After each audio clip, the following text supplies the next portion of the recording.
जय श्री राम।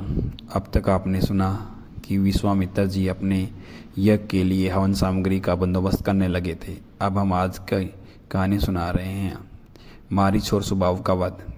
दूसरे दिन ब्रह्मा मुहूर्त में उठकर तथा नृत्य कर्म और संध्या उपासना आदि निवृत्त होकर राम और लक्ष्मण गुरु विश्वामित्र जी के पास जाकर बोले, गुरुदेव कृपा करके हमें यह बताइए कि राक्षस यज्ञ में विघ्न डालने के लिए किस समय आते हैं, और यह हमें इसलिए जानना चाहते हैं कि कहीं ऐसा न हो कि हमारे अनजाने में ही वे आकर उपद्रव मचाने लगे।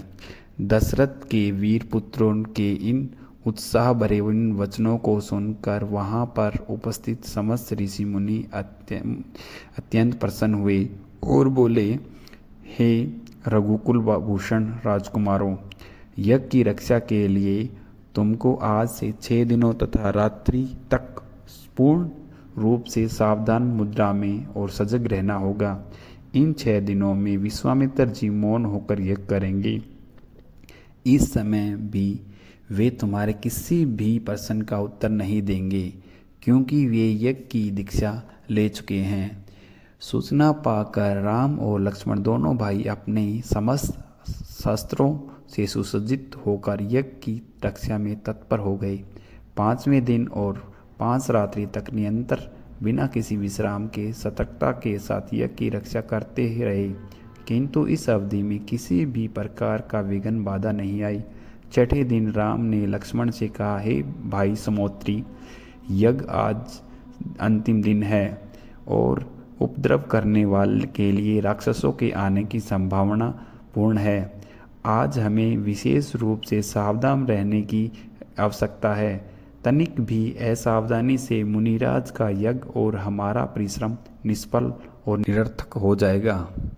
राम ने लक्ष्मण को अभी सचेत किया ही था कि यज्ञ सामग्री, चमस, समीधा आदि अपने आप भटक उठे। आकाश में ऐसी ध्वनि आने लगी जैसे मेघ गरज रहे हो और सैकड़ों बिजलियां तड़क रही हो। इसके पश्चात मारीच और सुबाहु की राक्षसी सेना रक्त, मांस, मज्जा, अस्थियां आदि की वर्षा करने लगी। रक्त गिरते देख राम ने उपद्रवियों पर एक खोजपूर्ण दृष्टि डाली और आकाश में मायावी राक्षसों की सेना को देखकर राम ने लक्ष्मण से कहा, लक्ष्मण, तुम धनुष पर सर संधान करके सावधान हो जाओ। मैं मानवास्त्र चलाकर इन महापापियों की सेना को अविनाश कर देता हूँ।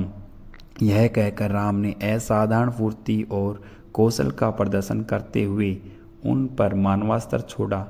मानवास्त्र आंधी के वेग से जाकर मारीच की छाती में लगा और वह उसके वेग के कारण उजड़कर 100 योजन अर्थात 400 कोस दूर जाकर समुद्र में गिरा। इसके पश्चात राम ने आकाश में अग्नेयस्त्र फेंका, जिससे अग्नि की एक भयंकर ज्वाला प्रफुल्लित हुई और उसने सुबाहु को चारों ओर से आवृत कर लिया।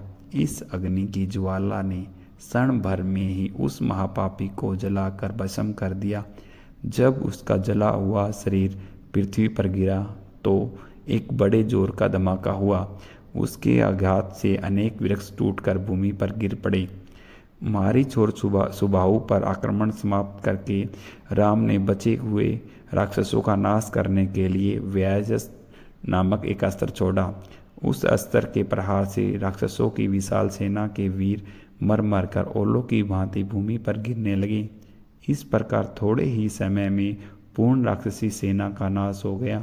चारों ओर राम की जय जयकार होने लगी तथा पुष्पों की वर्षा होने लगी। निर्विघ्न यज्ञ की समाप्त करके मुनि विश्वामित्र यज्ञ वेदी से उठे और राम को हृदय से लगाकर बोले, हे रघुकुल कमल, तुम्हारे भुज बल के प्रताप और युद्ध कौशल से आज मेरा यज्ञ सफल हुआ। उपद्रवी राक्षसों का विनाश करके तुमने वास्तव में आज सिद्धाश्रम को कृतार्थ कर दिया।